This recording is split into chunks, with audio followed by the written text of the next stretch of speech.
nobody would ever say it's easy to successfully pull off a comedy drama.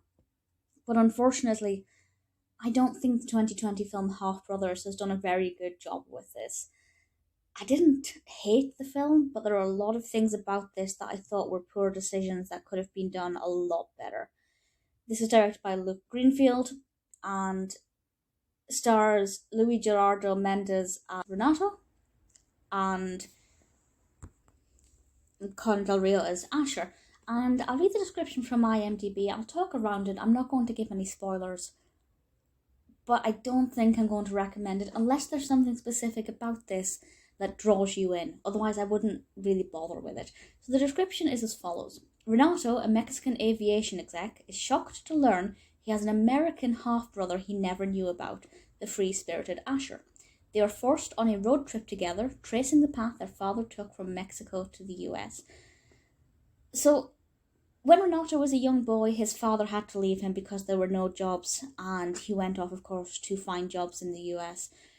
While there, he spawned another child, this half-brother, who visually is the polar opposite. Renato is kind of a bit more suave-looking. He, slightly darker skin, very dark hair. Asher is kind of pasty white with very auburn hair. Visually, they don't look anything alike, which adds a comedic element when you have to remember that these are half-brothers from the same father. One of them, of course, growing up in America, the other one in Mexico. Because Renato's... I apologise if you heard my phone there. Renato is very racist towards Americans. It's very bizarre.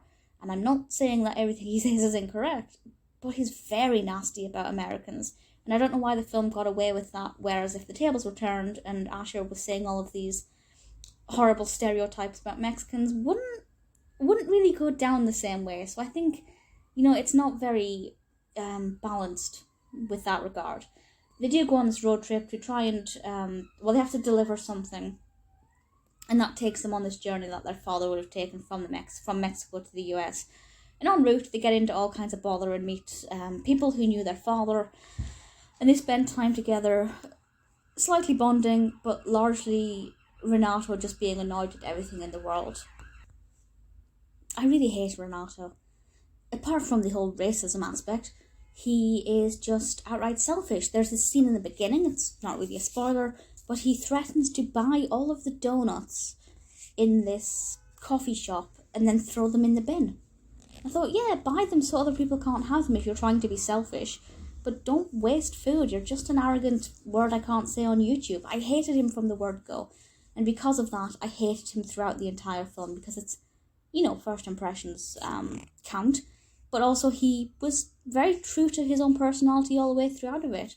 Yes, he had some character development, but for the most part, I really couldn't stand him at all. Asher is not exactly likeable, on the other hand. I found him very obnoxious and annoying, but nowhere near as much as Renato. So the first issue I have is with the character writing. You have to be able to like the characters to have an emotional interest in their journey.